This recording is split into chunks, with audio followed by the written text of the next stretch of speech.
No. Well, I bet my guest this week had wished he'd said no on more than one occasion.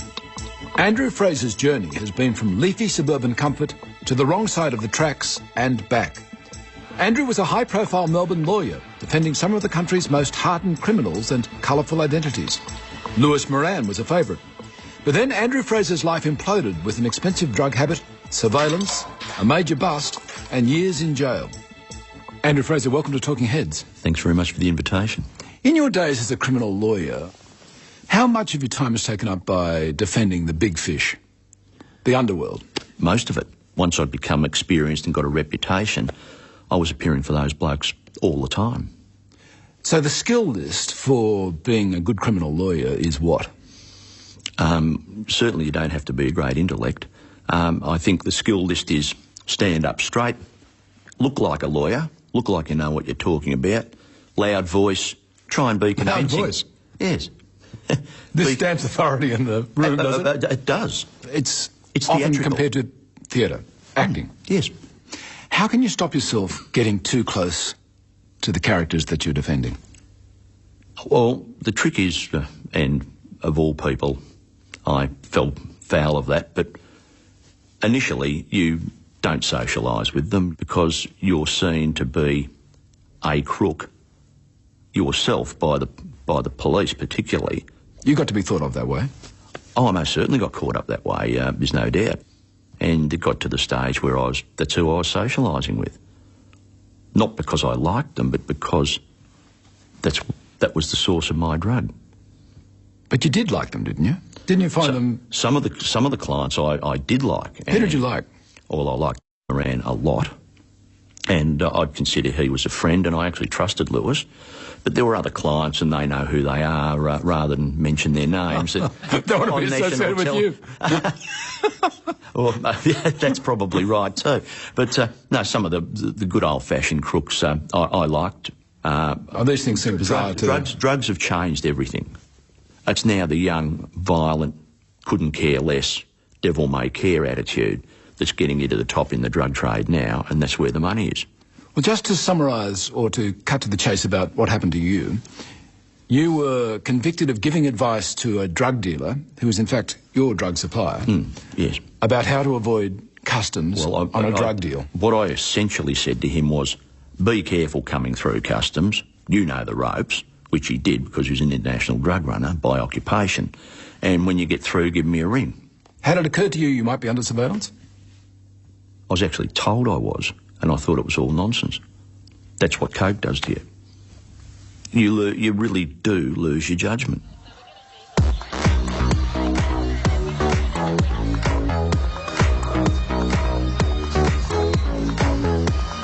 I think colour and action's always sort of attracted me, and the edge. Looking back now, if I'd maintained a lower profile, none of this probably would have happened. But that was the persona I developed and the persona I put before the public.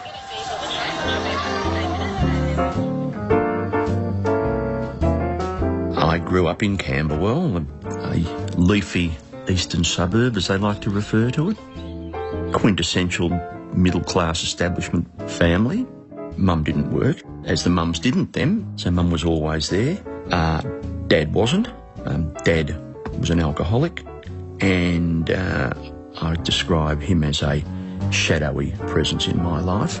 It was my grandfather, my mother's father, probably the person I've admired most just about in my life. He was a lawyer. He'd nearly lost his leg on the Somme, and he was a bloke who always believed in the fair go. Wesley and the Frasers are a bit of a tradition. Dad went there, so I went there. Very much an establishment school, beautiful big old school sitting back off St Kilda Road. I was the class clown always, and I couldn't help myself taking the piss with the teachers. I just couldn't help myself. Look, I just didn't bust the boiler at school academically, frankly. Anything past 50 was wasted in my view. I was a good runner. The thing I like about athletics is that it's rather like the law. That is, it's up to you. You're the one who goes out to run in the race and you go out to win. If I hadn't have got into law, I really don't know what I would have done. I really had no desire to do anything else. Now, I know your father's died, but your mother's alive. Yes. What hopes did she invest in you? Oh, a lot, I think. And I think I've given Mum just about every grey hair on her head. Mum's single-handedly responsible for me getting my matric and getting into law. And once I got into law, for some reason, I thought to myself, this is what I've been looking for, and I loved it, and I actually did rather well. So I can remember the first time I got an honour. I've walked up and I've been that used to being at the wrong end of the class. I looked at the passes and I've gone, oh, failed. I thought I did all right. I'm mystified by this lack of self-esteem you talk about, because things are going along pretty well on the surface, aren't they? I think that's what drives a lot of successful people. I think right from the word go, I doubt that I've had a lot of self-esteem or low self-esteem back then. I think now, where I sit now for the first time in my life, I'm comfortable in my own skin. It must have been quite an eye-opener for the Wesley College old boy to start to meet the Melbourne underworld. My practice travelled everywhere, and I met people that you only read about in the papers or in novels. What did you like about it? I liked the thrill of it, I think. I can remember the first time I went to, I was called to act for a bloke called the Mushroom. Here's a pub full of painters and dockers. And I now realise it was all done for my benefit. I've met the Mushroom and met all these other blokes, and some bloke turns around and says, turn that bloody telly down. And of course all I had was the races on it, an old black and white one, and next minute I hear bang, bang, he's hauled the pistol out of his painters and dockers overalls and just gone bang, bang and shot the telly out and just stuck it back in and said, now what were you saying? My eyes were out on stalks. I couldn't believe it. They put on a good show. Oh, it was a terrific show. And on the other hand, I can imagine if I went into that, I'd be horrified. Now I realise it was all for my benefit, and it was a ripping show and something I've never forgotten and never will.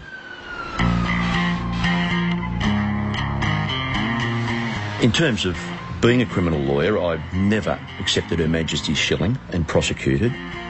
The sort of people that I came in contact with were people I'd never stumbled across in my entire existence.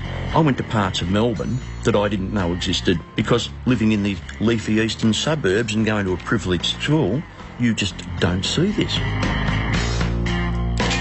I can still remember the first armed robbery I got was a big pay rise, and these blokes were serious Port Melbourne crooks.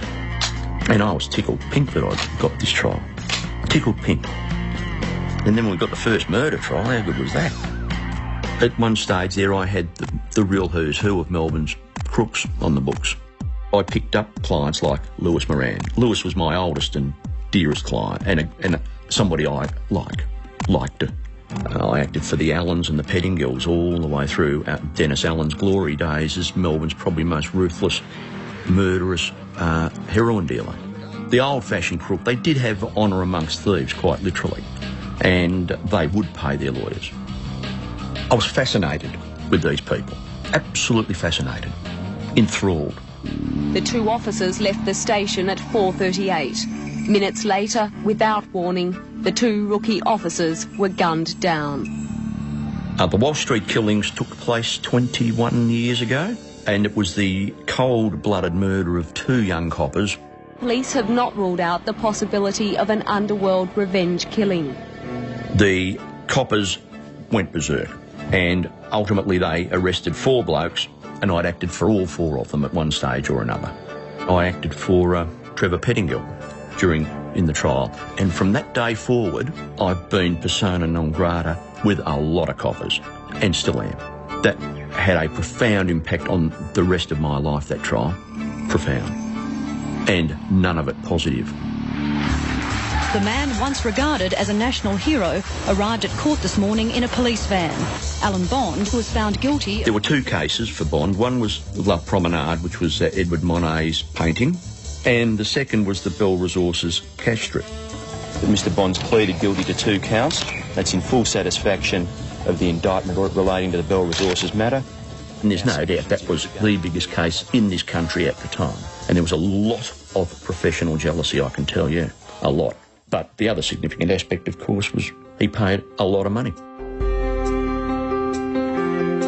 We had a flat at Falls Creek, and the kids were only tiny then, and there's some great photos of them skiing and looking gorgeous in their little snowsuits and their little sunburnt faces. And it was a really special time for us whenever we had the time to do it.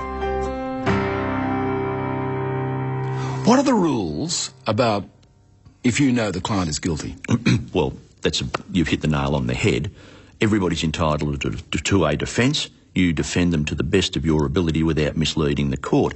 If, however, the client comes in and says, I've done it, I'm guilty, and this is what I did, you are stuck with those instructions, and you are obliged then to tell the client you are going to be pleading guilty to this.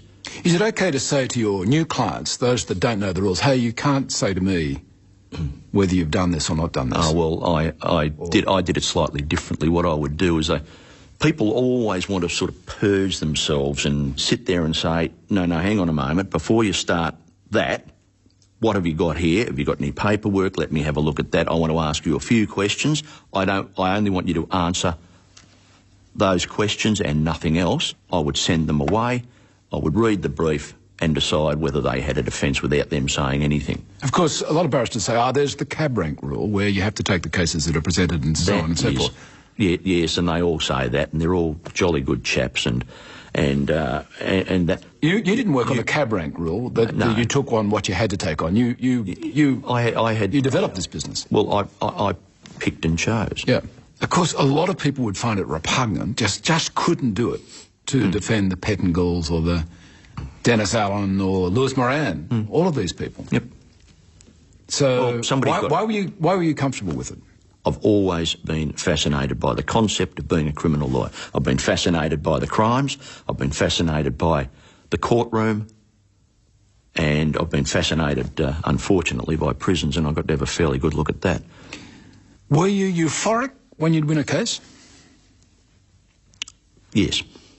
Did you stop and reflect about your success and worry about the other side of the coin? A couple of times when blokes got off that I reckon probably had done it.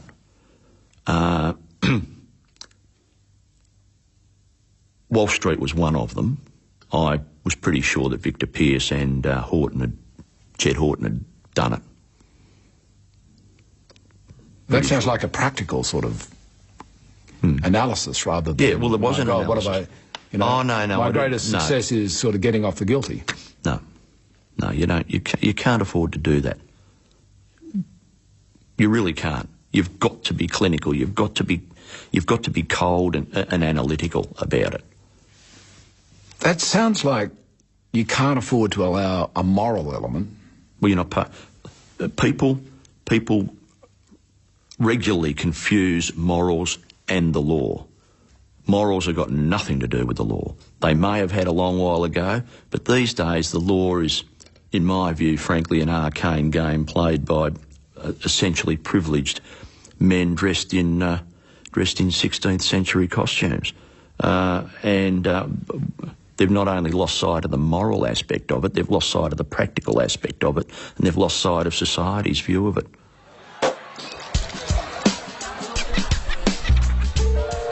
There's no doubt about it, I worked very hard, but I played hard as well.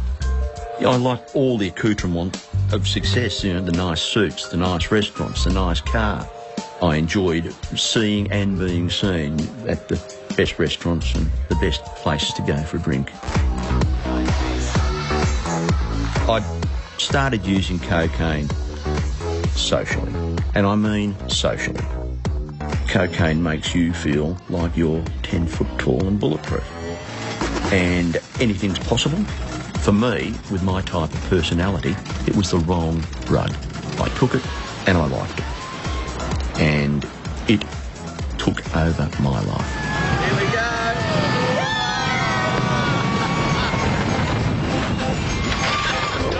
Self-delusion is the worst thing of the lot. I'm okay. I've got a handle on it. I'm under control. Well, no, you're not. Because while you're deluding yourself. The drug is getting a firmer and firmer grip on you until it's too late. Andrew Fraser will be behind bars, mixing with many clients he's once defended. In his 30-year career, Fraser acted for such clients as Alan Bond, but it all came undone in August 1999. Supporting a $100,000 a year cocaine habit, Fraser gave advice and encouraged the importation of cocaine worth up to $2.7 million, smuggled in African wool plaques. I was arrested, charged, sentenced. 7 years with a 5-year minimum. I think it's impossible to picture a more complete and utter fall from grace than I suffered. And I only have myself to blame for it, I hasten to add. 5 years in jail is one hell of a long time. Because what you do is you think back for the previous 5 years and what you'd done in all that time. And that's how long you were going to be away. I spent 3 years in maximum security. I was in with psychopaths in the true sense of the word. I was in with the worst of the child molesters and the rapist murderers and sex offenders. Awful. People that you wouldn't pick up with a stick. People that I would never have acted for. Never. I suffered panic attacks and I'd never suffered them before. I suffered depression and I used to think that was a lot of nonsense, depression. Well, it's not, and it's awful. They had my body, but they didn't have my mind. I cut myself off from everything to do with jail and spent time reading, writing, and I devoured book after book after book. Books meant everything to me. I couldn't wait for people to come on a visit because they'd always bring a couple of books. In the case of the drug deal that you got associated with, yep, and then convicted for your role in that, the plan was to use a woman as a mule. Well, I didn't know that. I was told that subsequently, yes. You were told that I subsequently? was told it the night we had the discussion. In your office? Yeah. Whatever else you think, I'm just curious about how you could have known that and actually not been deeply disturbed by it. Well, I was disturbed by it, but you are, and this is an explanation, not an excuse, you are in such a grip of the addiction, you're scared of your supplier running out. Luckily, that woman only spent a couple of weeks in custody before she had all the charges against her withdrawn. But once again, it wasn't my idea, and I didn't recruit her, and I didn't have anything. Wouldn't have known her if I'd fallen over her. Yes, but in your office. But I do accept. I accept that I had the discussion with him about how much he was going to pay her, and I certainly accept that it's morally reprehensible. You must have had a lot of friends in jail, yes, people that you'd acted for. Yeah, absolutely. Did that provide a level of protection for you? Yes. Yep, absolutely. But not in protection. If I'd been in mainstream, I would have done it a lot easier. But I reckon I was put in protection to make it more difficult. Some people would say, well, he was sent to jail, may have been for a long time for that, but he's come good. Jail worked. No, you rehabilitate yourself. Jail doesn't rehabilitate you. I'd like you to really get that clear, and everybody that watches this interview should be disgusted. I went to jail for 5 years and I thought, I'll do a degree, I'll do something else, I'll do a master's, I'll do an honours, something. It took 1 year before anybody came to see me about my suitability for education. And by the way, the parole board don't squeak out of this without a nice little... Why do you not see the parole board until your sentence is finished? What was your rehabilitation then? I rehabilitated myself before I went to jail. I'd been clean for 26 months.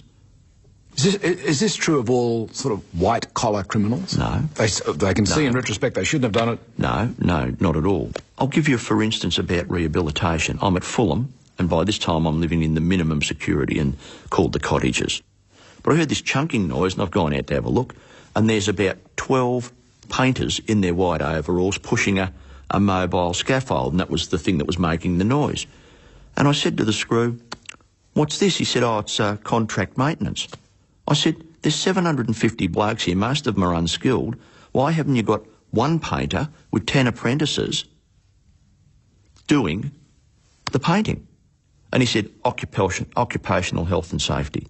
I said, "Well, that is just utter crap, because if you're an apprentice, you can go over the 2 metre height." Let's go back to you. Yours is a story really of a flawed character. Yes. Have you made good? I think so. I'm building a new life. What was your flaw? Was it using the drugs? Or did it go beyond that?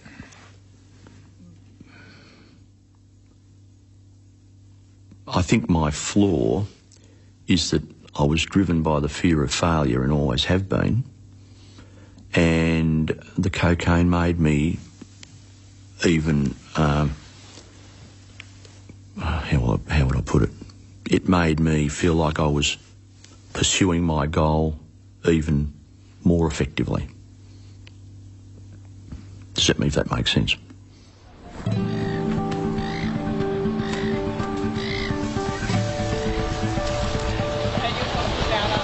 I don't think there's a day go by that I don't think about what I did to my family, and the impact on them was profound. They were kids and I shouldn't have done that to them. I was there to look after them. That's what dads are for, and I deserted them. It's Viking school this year, aren't you? A lot better than last year. Liv, why do you do hospitality anyway? I try and do as much with them as I can, be as supportive as I can, do all the things with them that I can. We still go skiing each year. What date are we going to fall? Second week of the holidays. Who's going to cook though? We will. You'll cook? I'll cook. Will you really? I'm better cook than you. Remember our first date? Yeah, well... second or third date, actually. Yes, it was New Year's Eve and I cooked Lindy dinner. And I think that's when I decided that I wasn't going to let you get away. I met Lindy on a blind date and I was completely taken from the minute I laid eyes on her.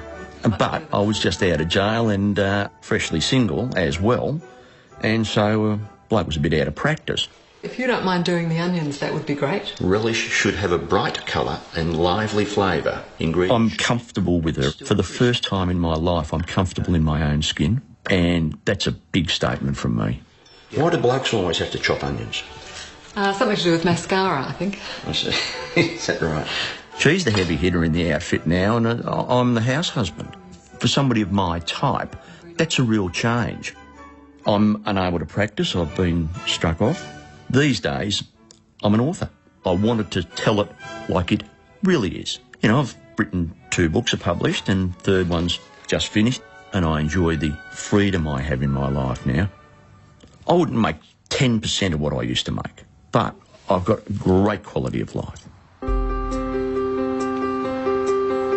You don't realise that you're not happy with yourself until somebody grabs you by the throat.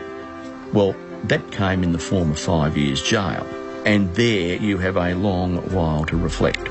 And I did, and I didn't like what I saw or what I had become. And I promised myself that I would not go back there.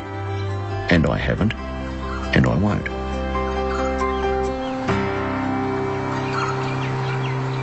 That relish we saw has won prizes. Yes, last year we managed to take off the blue ribbon in the relish section, so we were pretty happy with ourselves. Now, you're spending your time writing, but you've also overseen quite big film production, a series of 10 programs made called Killing Time. Called Killing Time, that's right. It's good to see that you're using your experience. Yes. The names have been changed to protect the guilty, though. And we... They're all guilty, aren't they? Yeah. Only until your money runs out. Yeah. No, what is it? Justice is something you get when your money runs out, that's right. Now, David Wenham, he's playing Andrew Fraser. He's playing, yes. As I made the comment the other day, they'll have a fair bit of time with him in the makeup department, uglying him up sufficiently to play me. How good is freedom? Fantastic. Fantastic. And how good is what I'm doing now? I actually said to somebody the other day, you know what happened to... He was a lawyer who'd been having a shocking day in court. And I said, you know what I did this morning? I said, at about 11 o'clock the sun came out, so I went for my run then. And he said, why? I said, because I could. And I think that says it all. Andrew, thanks for sharing your story. Thank you very much for the invite. Join us tomorrow for California's high finance and the prospect of legalising marijuana to avoid state bankruptcy on Foreign Correspondent.